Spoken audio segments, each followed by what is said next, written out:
श्री शिवाय नमस्तुभ्यं। स्वागत है आपका शिव पुराण शेरुद्र संहिता तृतीय खंड दूसरे अध्याय में। पूर्व कथा। नारद जी बोले, हे पितामह, अब आप मैना की उत्पत्ति के बारे में बताइए, साथ ही कन्याओं को दिए शाप के बारे में मुझे बताकर मेरी शंका का समाधान कीजिए। नारद जी के ये प्रश्न सुनकर ब्रह्मा जी मुस्कुराए और बोले, हे नारद, मेरे पुत्र दक्ष की 60,000 पुत्रियां हुई, जिनका विवाह कश्यप आदि महर्षियों से हुआ। उनमें स्वदा नाम वाली कन्या का विवाह पितरों के साथ हुआ था। उनकी 3 पुत्रियां हुई। वे बड़ी सौभाग्यशाली और साक्षात धर्म की मूर्ति थी। उनमें पहली कन्या का नाम मैना, दूसरी का धन्य और तीसरी का कलावती था। ये तीनों कन्याएं पितरों की मानस पुत्रियां थी, अर्थात उनके मन में से प्रकट हुई थी। इन तीनों का जन्म माता की कोख से नहीं हुआ था। ये संपूर्ण जगत की वंदनीय है। इनके नामों का स्मरण और कीर्तन करके मनुष्य को सभी मनोवांछित फलों की प्राप्ति होती है।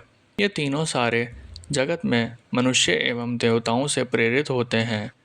इनको लोक माताएं नाम से भी जाना जाता है।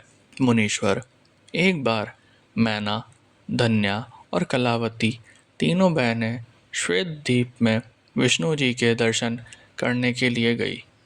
वहाँ बहुत से लोग एकत्रित हो गए थे। उस स्थान पर मेरे पुत्र सनकादिक भी आए हुए थे। सबने विष्णु जी की बहुत स्तुति की।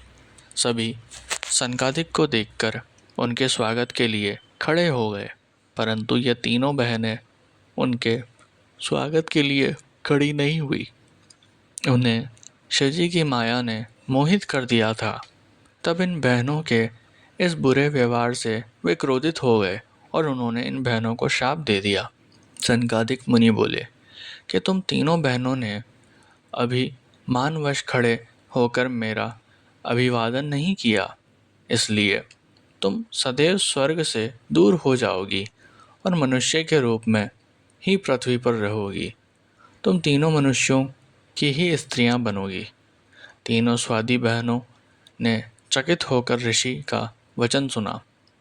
तब अपनी भूल स्वीकार करके वे तीनों सिर झुकाकर सनकादिक मुनि के चरणों में गिर पड़ी और उनकी अनेकों प्रकार से स्तुति करने लगी। उन्होंने अनेकों प्रकार से क्षमा याचना की। तीनों कन्याएं मुनिवर को प्रसन्न करने हेतु उनकी प्रार्थना करने लगी। वे बोली कि हम मूर्ख हैं जो हमने आपको प्रणाम नहीं किया। अब हम पर कृपा कर हमें स्वर्ग को पुनः प्राप्त करने का कोई उपाय बताइए। तब सनकादिक मुनि बोले, हे पितरों की कन्याओं, हिमालय पर्वत हिम का आधार है। तुम में सबसे बड़ी मैना हिमालय की पत्नी होगी और इसकी कन्या का नाम पार्वती होगा।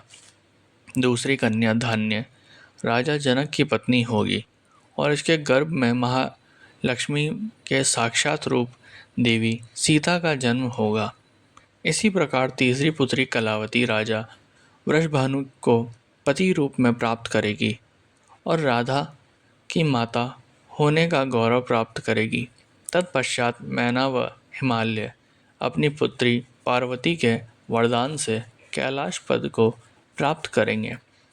धान्य और उनके पति राजा शीरध्वज जनक देवी सीता के पुण्य स्वरूप के कारण बैकुंठ धाम को प्राप्त करेंगे। वृषभानु और कलावती अपनी पुत्री राधा के साथ गोलोक में जाएंगे। पुण्य कर्म करने वालों को निश्चय ही सुख की प्राप्ति होती है, इसलिए सदैव सत्य मार्ग पर आगे बढ़ना चाहिए।